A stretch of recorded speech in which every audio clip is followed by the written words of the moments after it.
இயேசுவில் அன்புக்குரியவர்களே, திருச்சிலுவை மகிமையின் பெருவிழா என்று நாம் கொண்டாடுகிறோம். ஏனென்றால் அன்பின் உச்சத்தை இவ்விழா என்று நமக்கு நினைவுபடுத்துகிறது.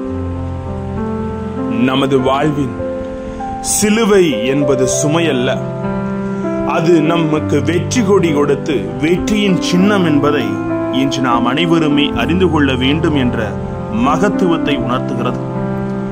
திருச்சிலுவை என்பது தோல்வியின் குறியீடு அல்ல, வெற்றியின் அடையாளம். அது மரணத்தின் கருவி அல்ல, நித்திய வாழ்வின் பாதையை கற்றுத்தருகிற செம்மையான பாதை. அது துன்பத்தின் சுமையல்ல, அது அன்பின் வெளிப்பாடு என்பதை இப்பெருவிழா நமக்கு நினைவுபடுத்துகிறது. அதை முழுமையாக அறிந்து வார்த்தையோடு சிந்தித்து சிலுவையின் மகிமையை தெரிந்து கொள்வோம். வாங்க. Praise the Lord.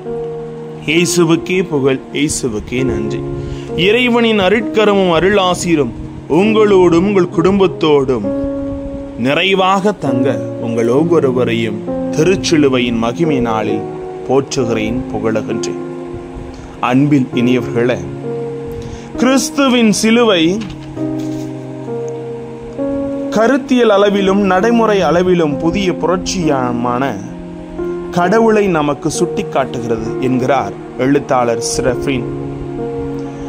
கடவுள் என்றால் துன்பத்திற்கு அப்பாற்பட்டவர், இன்பமே வடிவமானவர் என்ற கருத்தை மாற்றி தன்னுடைய மக்களோடு ஐக்கியமாகி அவருடைய துன்பத்தின் கடவுள் பங்கு கொண்டார் என்ற செய்தியை தான் இத்திருச்சிலுவை நமக்கு தெளிவுபடுத்துகிறது.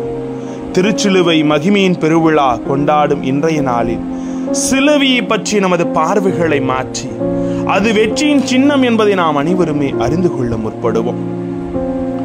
ரோமை அரசில் வல்லமை மிக்க பேச்சாளரான மிக சிறந்த தத்துவ ஞானியமாக விளங்கிய சிசாரே ஒருமுறை ரோமை அதிகாரிகள் முன்பாக திருச்சிலுவை என்பது ரோமை நாகரிகத்திற்கு எதிரானது, ரோமை குடிமக்கள் வாழ்விலிருந்து சிலுவை என்ற சொல் அகற்றப்பட வேண்டும், அழிக்கப்பட வேண்டும் என்று வாதாடியதாக கருத்துக்கள் சொல்லுகிறது.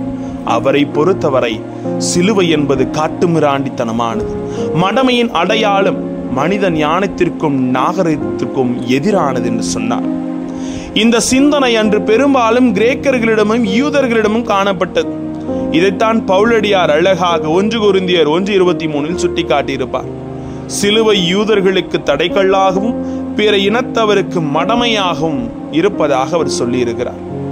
இவர்கள் அனைவருமே திருச்சிலுவையை தவிர்த்து அதை வெறுத்து பார்த்தார்கள். இன்று பல கிறிஸ்துவர்களிடம் இதே சிந்தனை இருப்பதை மறுக்க முடியாது. ஐயோ சிலுவையா, ஐயோ அது பாடுபட்டு சிலுவை வீட்டில் வச்சா கஷ்டம் வந்துடும், கிறிஸ்து வேண்டும், அவர் தரும் அருள் வளங்கள் வேண்டும், ஆனால் சிலுவை மட்டும் வேண்டாம் என்பது இப்படிப்பட்டவர்கள் எண்ணம். கழுத்துல சிலுவை போட்ட அப்படின்னா துன்பம் தான் அதிகரிக்கும் என்று சொல்லி சிலுவை அணிவதை கூட சில நேரத்தில் துன்பமாக கருதுகிற மக்கள் ஒருவர்.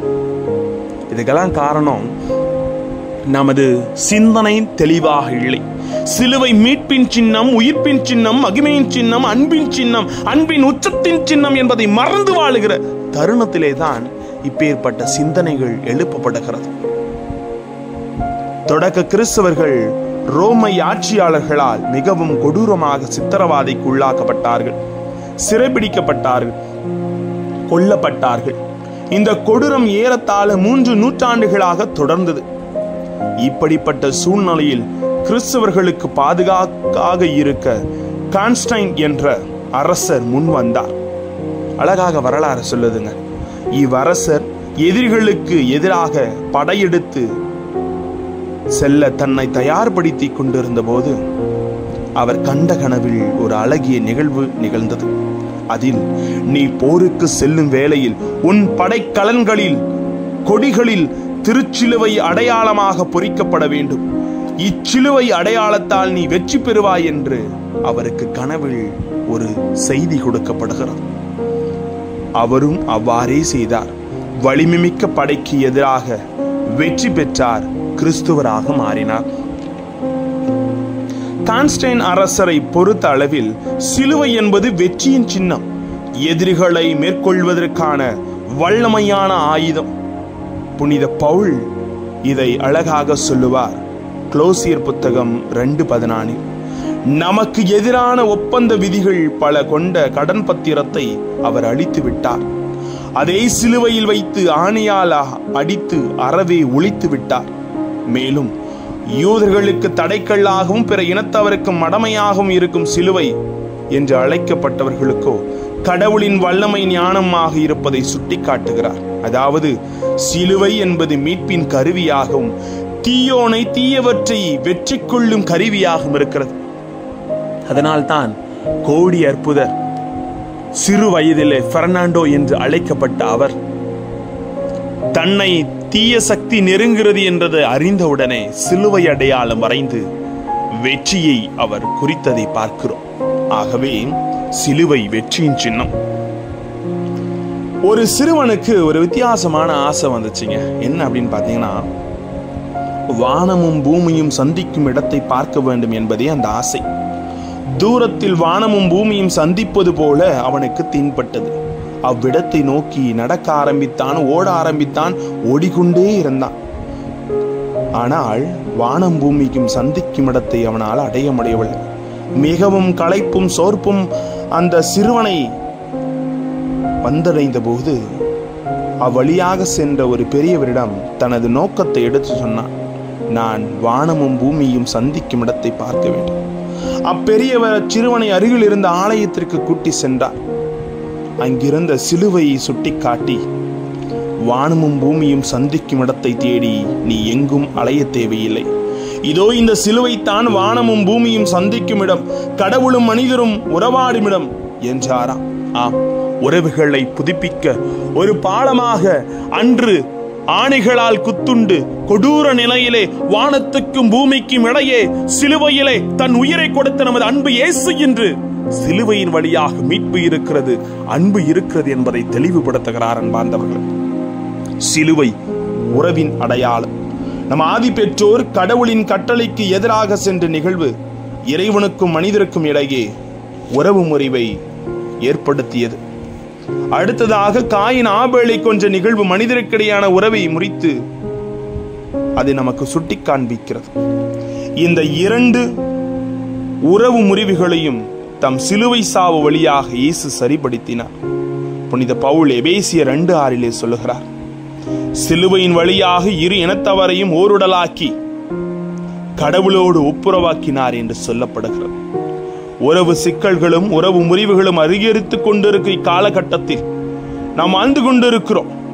அடுத்தவரை அழித்துவிட்டு தன்னை மட்டும் வாழ வைப்பது எப்படி என்ற சுயநல வர்க்கம் தலை தோங்கிக் கொண்டிருக்கிற நாட்டிலும் கலாச்சாரத்திலும் இருந்து கொண்டிருக்கிறோம். இதன் விளைவாக தனிமையில் தத்தளித்துக் கொண்டிருக்கிறோம். அன்பர்களே, மனிதர்கள் பாலங்களுக்கு பதிலாக சுவர்களை கட்டி கொண்டிருப்பதால் தனிமையில் வாடுகிறோம். சுயநல என்ற சுவர் தலை தொங்கிக் கொண்டிருக்கிறது. இப்படிப்பட்ட சூழ்நிலையில் உறவின் இணைப்பாளராக கிறிஸ்துவர்களாக நாம் மாற வேண்டும் என்பதை திருச்சிலுவையின் பெருவிழா நமக்கு நினைவுபடுத்துகிறது. விண்ணுக்கும் மண்ணுக்கும் இடையே திருச்சிலுவை வழியாக பாலத்தை உருவாக்கி உறவை மேன்மைப்படுத்தியவர். பாவத்தினால் விளைந்த ஒன்றை தனது உயிரை கொடுத்து நம்மை மீட்டெடுத்த தேவன் இன்று நம்மையும் உற்று நோக்குகிறார் என்பதை மறந்து விடாமல் சிலுவை அன்பின் அடையாளம் என்பதை உணர்ந்து எல்லோரும் கடந்து வாழ்வோம். ஜெபிப்போமா.